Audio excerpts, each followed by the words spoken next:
15 अगस्त 1947 जब भारत आजादी के जश्न में डूबा था, दूसरी ओर समंदर किनारे बसे जूनागढ़ रियासत की प्रजा असमंजस में थी, वहां के नवाब महाबत खान के फैसले से।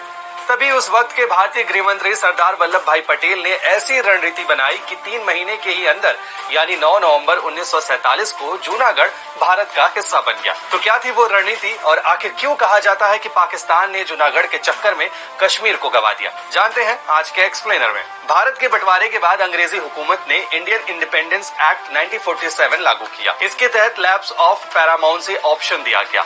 इससे 565 रियासतों के राजा अपनी रियासत को भारत या पाकिस्तान से जोड़ सकते थे या फिर अपना स्वतंत्र राष्ट्र बना सकते थे। 15 अगस्त 1947 तक ज्यादातर रियासतें भारत या पाकिस्तान में शामिल हो चुकी थी, लेकिन 3 रियासतों के विलय का मामला उलझा हुआ था। ये 3 रियासतें जूनागढ़, कश्मीर और हैदराबाद थी। जूनागढ़ के पाकिस्तान में जाने के ऐलान के पीछे जूनागढ़ के दीवान शहनवाज भुट्टो की मुख्य भूमिका रही थी।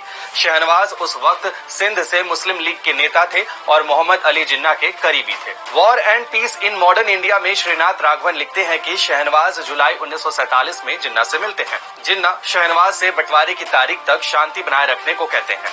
शहनवाज ने जिन्ना की बात मानते हुए ऐसा ही किया। शुरुआत में सरदार पटेल को लगा कि पाकिस्तान जूनागढ़ का विलय नहीं करेगा, लेकिन 1 महीने बाद 16 सितंबर 1947 को पाकिस्तान ने जूनागढ़ को पाकिस्तान में मिलाने की घोषणा कर दी।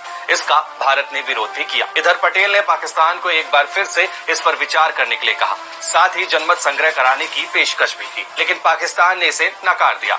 बढ़ते विरोध के बीच सौराष्ट्र और जूनागढ़ से 30,000 लोग बॉम्बे पहुंचकर महात्मा गांधी के भतीजे और वंदे अखबार के संपादक श्यामल दास गांधी की लीडरशिप में नवाब के शासन से जूनागढ़ को मुक्त कराने का ऐलान करते हैं। 25 सितंबर 1947 को श्यामल दास की अध्यक्षता में आरजी हुकूमत की घोषणा की गई और काठियावाड़ के आसपास के क्षेत्रों में स्वयं सेवी बलों के सहारे नाकाबंदी कर दी। वहीं भारत सरकार ने जूनागढ़ के साथ अपने सभी व्यापार बंद कर दिए।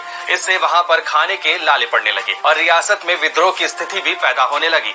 रियासत पर मंडराए संकट और विद्रोह से नवाब शहनवाज भुट्टो को सत्ता सौंपकर कराची भाग गए। फिर रियासत के दीवान शहनवाज नवंबर तक पाकिस्तान की मदद का इंतजार करते, लेकिन कोई मदद नहीं मिली।